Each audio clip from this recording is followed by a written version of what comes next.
Hello everybody, it's jBrereton here again with another episode of Dominions 4. Let's see what's going on. So I got a message from TC, wondering how he lost. So I've sent him a long message back, I might show you, actually explaining how and why.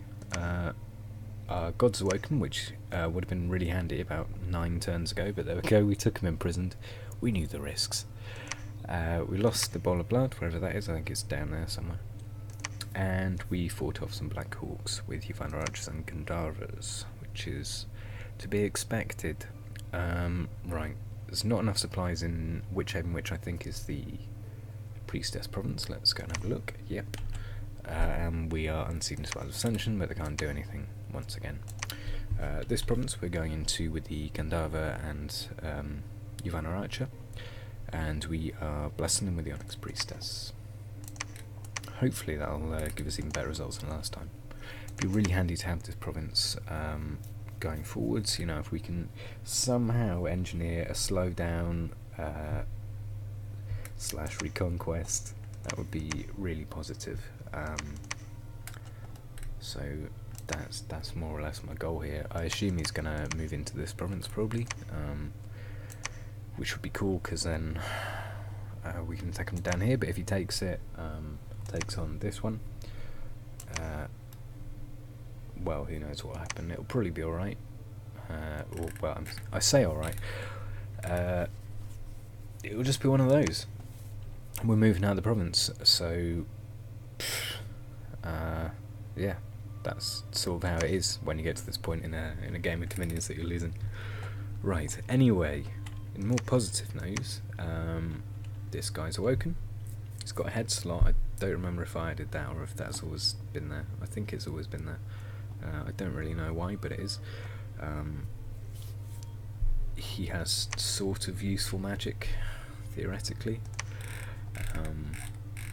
When we get up to level 6, we've certainly got stuff like spectres we can use. We can brew Gandharva wine with, if we retake a forest province, Monkey Hero can actually do that one himself, which is very handy. Kanara, I think I've already mentioned, but they are air and holy mages, which are both things we could really do with.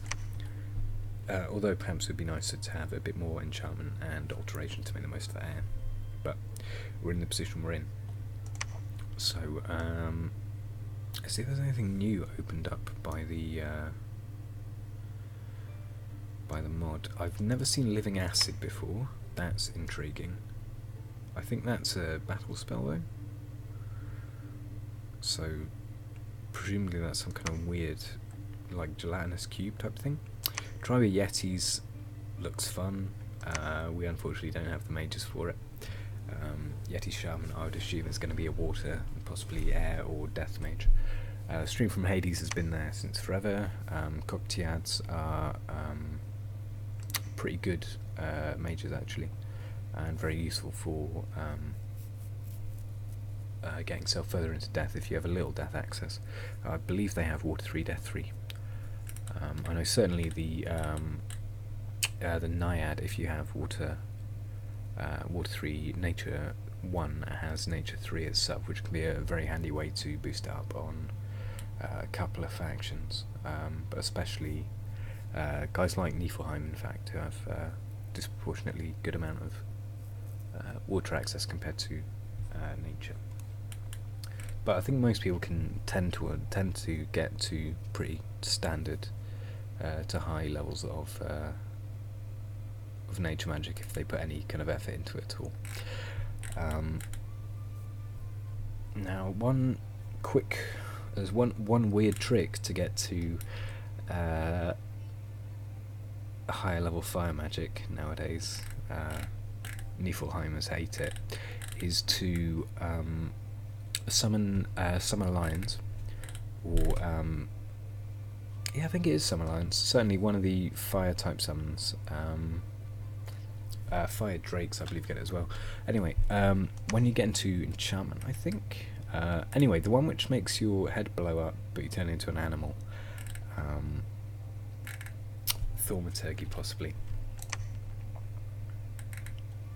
Yeah, transfer mind, level 3. what it does is it kills a mage and basically imbues an animal with its spirit instead. Now, in the Magic Enhance mod, this obviously is not a standard thing, quite a lot of the animals are given a path of magic you would sort of anticipate them having, so I'm not sure if it is Summer Lions, but certainly Fire Drakes have at least one level of fire. I think they get a 50-50 shot at getting Fire 2. Now if you get Fire 2, you start getting access to stuff like the aforementioned Flaming Arrows, which would be very, very handy for us, so that's worth thinking about on a mage, on a nation with perhaps your Pretender is a Fire Mage but nothing else is. Everyone is going to have at least some access to Nature 1 mages, especially in the early era. Middle era most people will, from any old like random shaman province, even if your faction has absolutely none. So you can use that to transition into getting more of a kind of fire magic base, which I think is quite an interesting feature of the mod.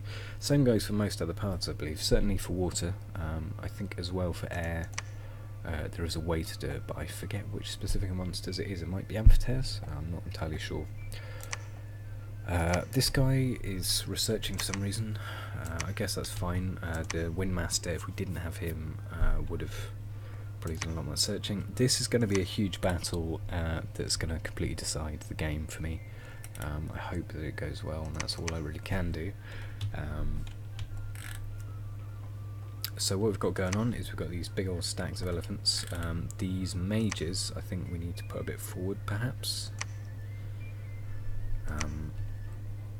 And just kind of assume that we're going to lose quite a few of them, but take it on the chin, you know. The reason I'm going to put them a bit forwards is because I certainly just don't want the size 6 elementals getting stuck up behind a bunch of like stupid Marcata or whatever. That is the exact opposite of what we're going for here. So let's get them there.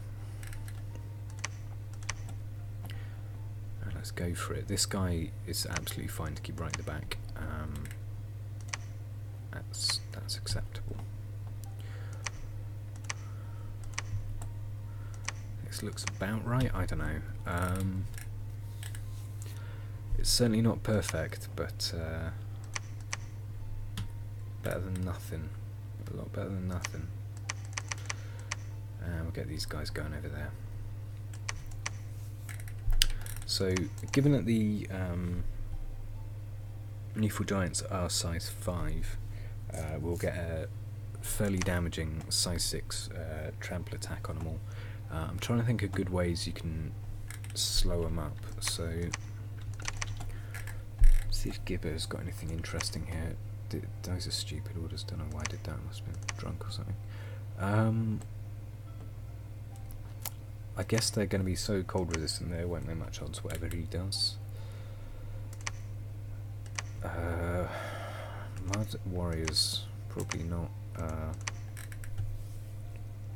for the marshlands? Maybe. Maybe. Let's go for it. Let's go Strength Giants and then Grip of the Marshlands 3 times. What's the worst that can happen? Right. There we go. Put him a tiny bit forwards. Let's see if there's anything we can make him wear. No, not really. Okay then. Let's give him a Ring of Frost. So if he gets caught up in any chill auras, which hopefully he won't, but he might, he will not be so susceptible to getting frozen, all the rest.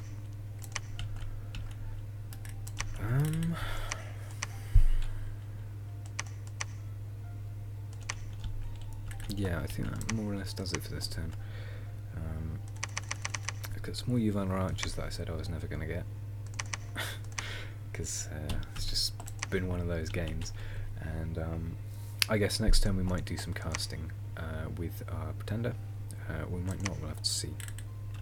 Anyway, thank you very much for watching. I've been jBrereton, and goodbye.